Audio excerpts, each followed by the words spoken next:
Hello' friends, মই পম্পী পুনৰ আহিছোঁ আপোনালোকৰ মাজলৈ এটা নতুন ভিডিঅ' লৈ। আজি মই আপোনালোকক মোৰ বাগিচাৰ স্নেক প্লেণ্ট কেইজোপা দেখুৱাম।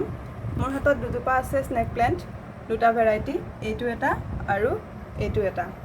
ইমান ধুনীয়া চাওকচোন দেখিবলৈ, পাতবোৰ কিমান ধুনীয়া।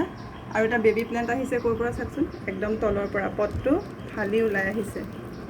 গতিকে ইয়াত বহুতো আছে পুলি, আৰু এই পুলিবোৰ আঁতৰাই ৰিপটিং কৰিব লাগিব। এই স্নেক প্লেণ্টৰ কেয়াৰ হিচাপে আপুনি অলপ গোবৰ সাৰ দিলেই হৈ যায় আৰু অলপ বালিয়া মাটি। আৰু আচলতে এইজোপা ইনডোৰ প্লেণ্ট হয়, গতিকে ভিতৰত থ'লে বেছি সুবিধা হয়। আপোনাৰ বেডৰুমত থ'ব, বেডৰুমত হওক বা লিভিং ৰুমত হওক, য'তেই নহওক, কিটচেনত হওক সজাব পাৰে।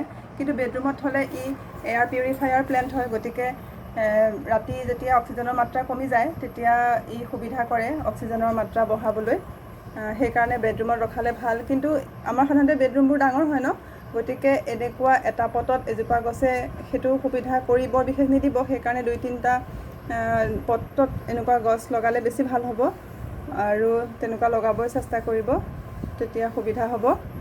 আৰু এই পাতবোৰ চাওক কিমান ছফ্ট, বহুত ধুনীয়া।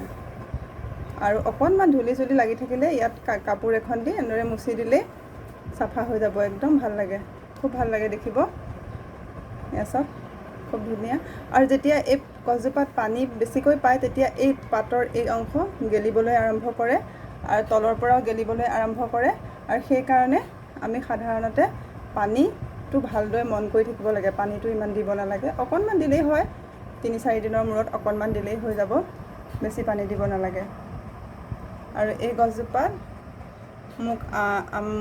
মোক নহয়, আমাৰ গগৈ ছাৰক দিছিলে নীলাৰ্ণৱ কলিতা, তেওঁৰ ষ্টুডেণ্টছ টিচাৰ্ছ ডে'ত। থেংক ইউ নীলাৰ্ণৱ, তুমি ইমান ধুনীয়া এটা গছ টিচাৰ্ছ ডে'ত আমাক গিফ্ট হিচাপে দিছিলা।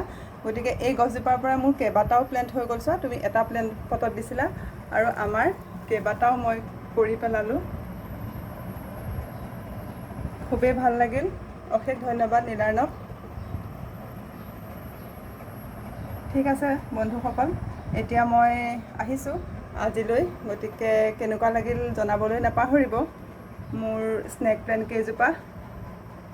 আৰু ভাল লাগিলে ভিডিঅ'টো লাইক, কমেণ্ট আৰু শ্বেয়াৰ কৰি দিব। অশেষ ধন্যবাদ।